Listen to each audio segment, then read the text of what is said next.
বাংলার বুথে বুথে রেকর্ড 90% উপর ভোটিং। এটা কি গণতন্ত্রের উৎসব নাকি কোনো ঝড়ের পূর্বাভাস? একদিকে অমিত শাহের উল্টো করে ঝুলিয়ে দেওয়ার হুঁশিয়ারি, অন্যদিকে নরেন্দ্র মোদীর বেলুর মঠে আধ্যাত্মিক চাল।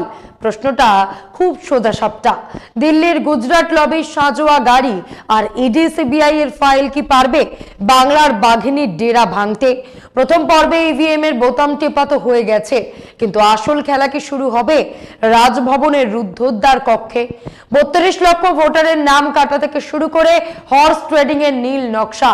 আজ ব্যবচ্ছেদ করব সেই সমস্ত ধূর্ত রাজনীতির যা মিডিয়ার লাইভ ক্যামেরায় ধরা পড়ে না। নমস্কার, আমি মধুরিমা ভৌমিকা, দৈনিক সংবাদ অনলাইনে আপনারা দেখছেন। সত্যি আসলে বেদনাদায়ক। স্বাধীনতার পর রেকর্ড ভোট পড়েছে। গড় ভোটের হার 92%-এর উপর। উত্তরবঙ্গের কোচবিহার এবং দক্ষিণ দিনাজপুর জেলায় ভোট পড়েছে 95%-এর উপর। উত্তর দিনাজপুর, মালদা, মুর্শিদাবাদ মুসলিম অধ্যুষিত এই 3 জেলায় ভোটের হার 93%-এর উপর। বীরভূমে 94%-এর উপর। পুরুষ ভোট দিয়েছে প্রায় 91%। মহিলাদের ভোট তার চেয়েও বেশি, প্রায় 93%। তীব্র গরম উপেক্ষা করে দীর্ঘ লাইনে দাঁড়িয়ে এমন নজিরবিহীন ভোট কাদের দিকে যাচ্ছে? গতকাল সন্ধ্যে থেকেই এই জল্পনায় ভাসছে সবাই। একদল বিশ্লেষক বলছেন এটা প্রতিষ্ঠান বিরোধিতার ভোট। তাহলে প্রশ্ন, সেই প্রতিষ্ঠানটি কে?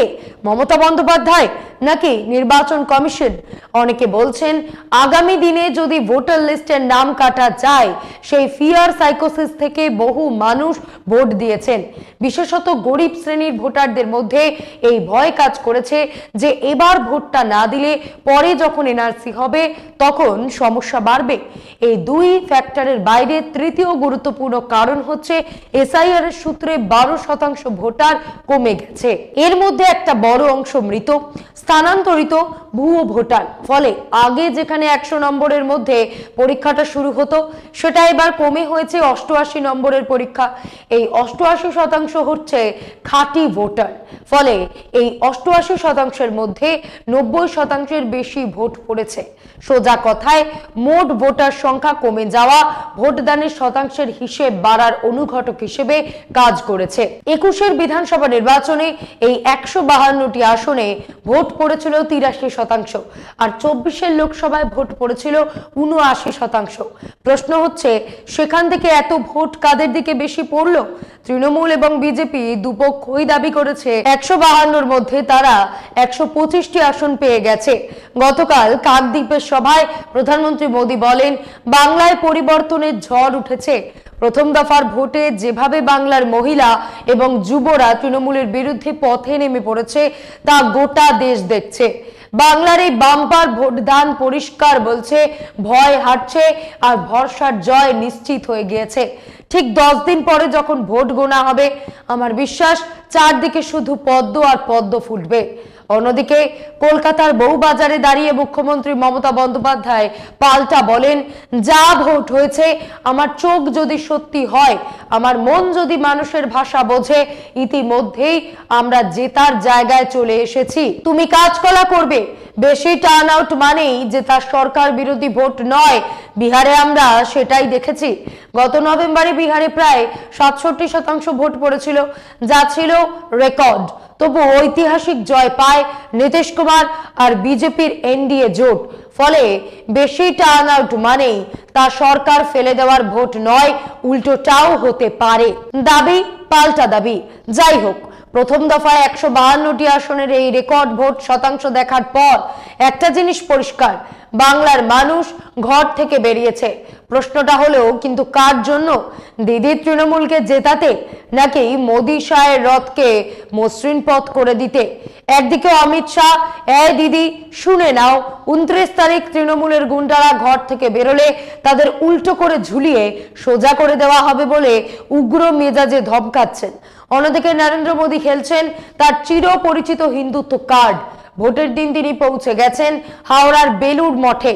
সাধু সন্ন্যাসীদের সঙ্গে তার সেই মেলামেশার ছবি কি শুধুই আধ্যাত্মিক? একদমই না। যখন বুথে বুথে বোতাম টিপছে মানুষ, তখন টেলিভিশনের পর্দায় মোদির এই সন্ন্যাসী অবতার আসলে নির্দিষ্ট একটি ভোটার গোষ্ঠীকে নিঃশব্দে বার্তা দেওয়া। অমিত শাহ এর আগেও উল্টো করে ঝুলিয়ে দেওয়ার হুঁশিয়ারি দিয়েছিলেন। দক্ষিণ দিনাজপুরের একটি নির্দিষ্ট গোষ্ঠীর ভোটারকে সন্ত্রস্ত করে রাখতে বিপুল সংখ্যক কেন্দ্রীয় বাহিনী, সাজোয়া গাড়ি, সংখ্যালঘু ভোটারদের মনে ভয় ঢোকানো হয়েছিল যে কেন্দ্রীয় বাহিনী তাদের ভোট দিতে দেবে না। কিন্তু সেই ভয়কে জয় করে মানুষ মাঠে নেমেছে। অভাব ছিল না কিছুই, তবু তাদের আটকানো যায়নি। বুক চিতিয়ে তারা লাইনে দাঁড়িয়ে ভোট দিয়েছেন। সংখ্যালঘু অধ্যুষিত অধিকাংশ বুথে ভোটদানের হার 95%-এরও বেশি। এই দফার সবচেয়ে বড় চমকটাই হলো সংখ্যালঘু ভোট। যে মুসলিম ভোটারদের ভয় দেখানোর বা ভোট কাটানোর সব রকম চেষ্টা হয়েছিল, তারাই এবার লাখে লাখে বুথে আছড়ে পড়েছেন।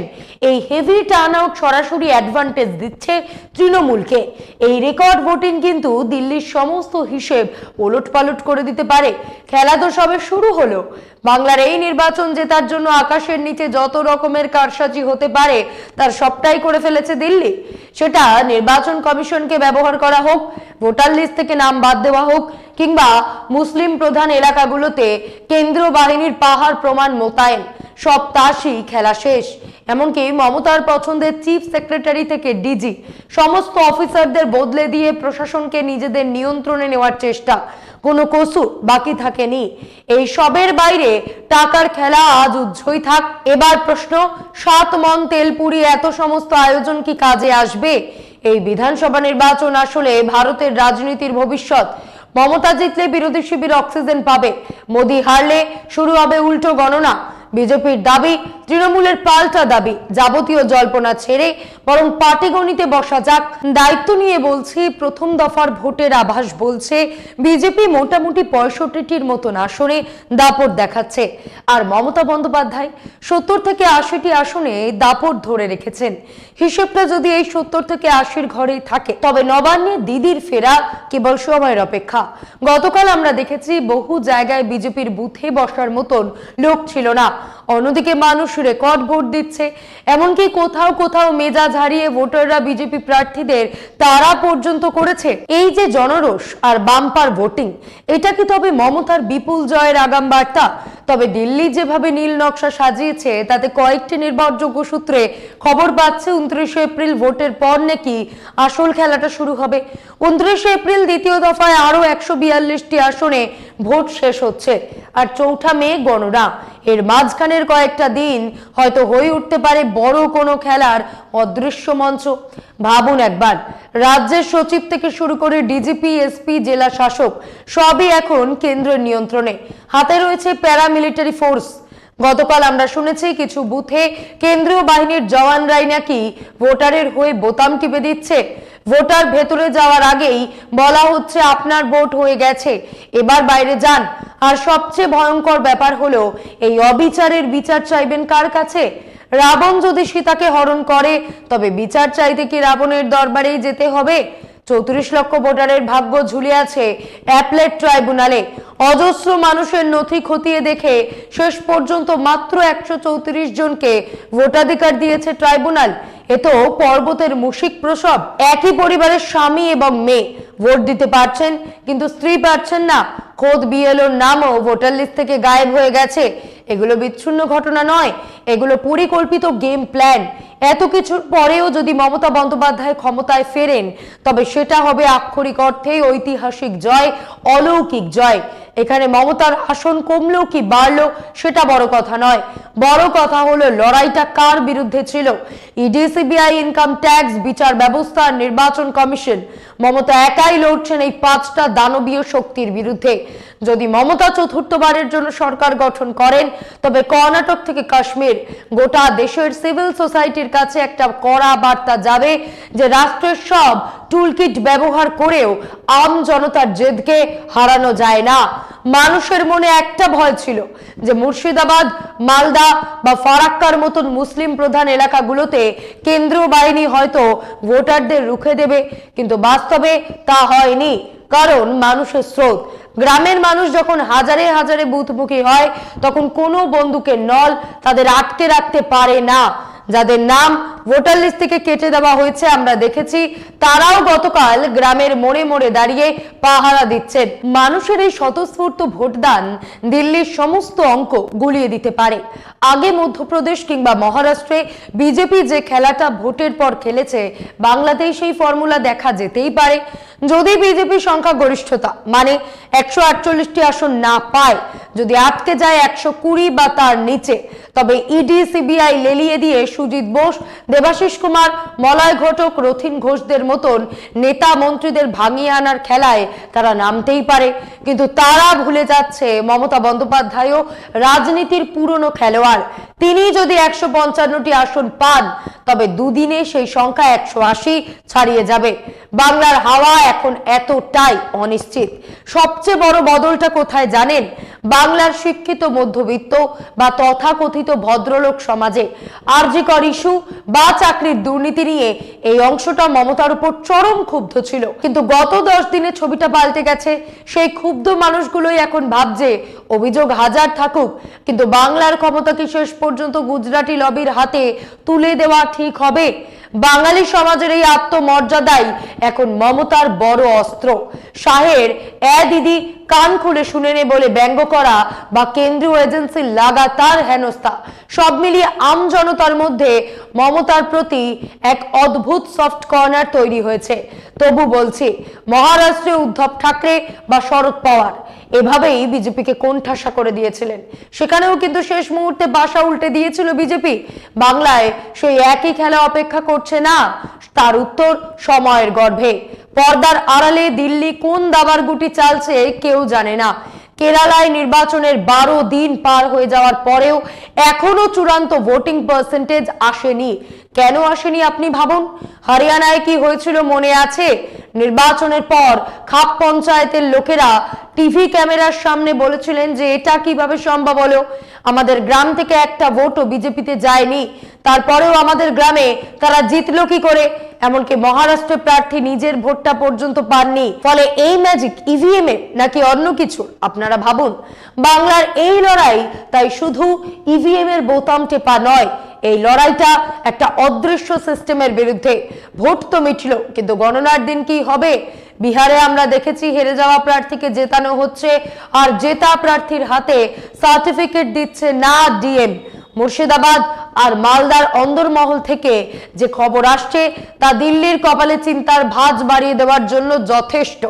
22 এপ্রিল রাত পর্যন্ত শোনা যাচ্ছিল যে মালদা মুর্শিদাবাদে বাম কংগ্রেস তৃণমূলের ত্রিমুখী লড়াই হচ্ছে, কিন্তু গতকাল গোটা ছবিটা বদলে গেল। গ্রামের মুসলিম মহল্লাগুলোতে সাধারণ মানুষ নিজেরাই মিটিং করে ঠিক করে নিয়েছিল ভোট ভাগ হতে দেওয়া যাবে না, বিজেপির পাতা মেরুকরণের ফাঁদে পা দেওয়া যাবে না। কেন্দ্রীয় বাহিনীকে তারা ভয় পায়নি, বরং গণতন্ত্রের উৎসবে সামিল হয়েছে বুক চিতিয়ে। অন্যদিকে মমতা বন্দ্যোপাধ্যায় কিন্তু হিন্দু ভোট ব্যাংকে নিঃশব্দে থাবা বসিয়েছেন। বহু মানুষ সমালোচনা করতেই পারেন, কিন্তু সরকারি কোষাগারের টাকায় দীঘায় জগন্নাথ ধাম থেকে শুরু করে অজস্র হিন্দু মন্দির সংস্কার করে তিনি প্রমাণ করেছেন হিন্দুত্বের একচেটিয়া কারবার কেবল বিজেপির নয়। প্রায় 40% হিন্দু ভোটার আজও মমতার দিকে ঝুঁকে।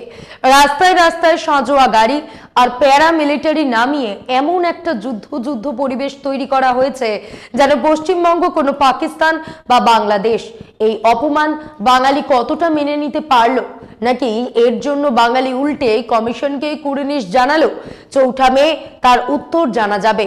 আচ্ছা, যদি এবার হস্তিনাপুরের শাসকের হাত থেকে বাংলার বাজি ফসকে যায়, তবে ভারতের রাজনীতির ভবিষ্যৎ কি হবে?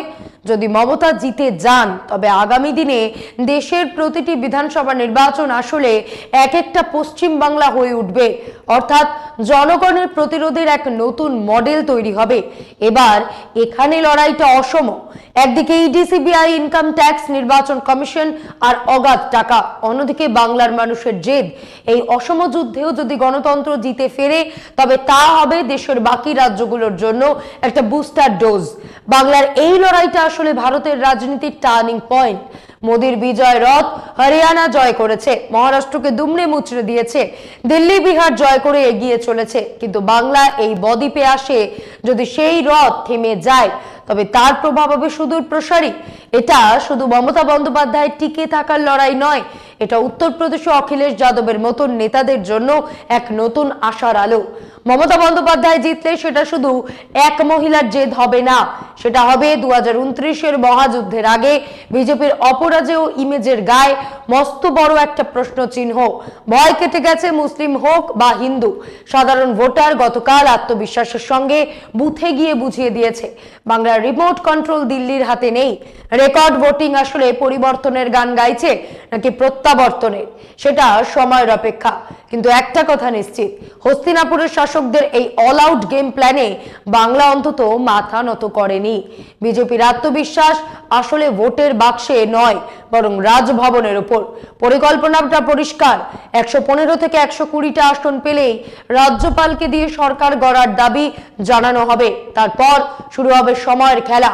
রাজ্যপাল হয়তো মমতাকে ডাকার আগে 1 মাস সময় নিয়ে নেবেন, আর এই 1 মাসেই শুরু হবে সেই কুখ্যাত হর্স ট্রেডিং। কাউকে ইডির ভয় দেখানো হবে, কাউকে সিবিআই এর কেস দিয়ে চাপে ফেলা হবে, ঠিক যেমনটা হয়েছিল মহারাষ্ট্রে।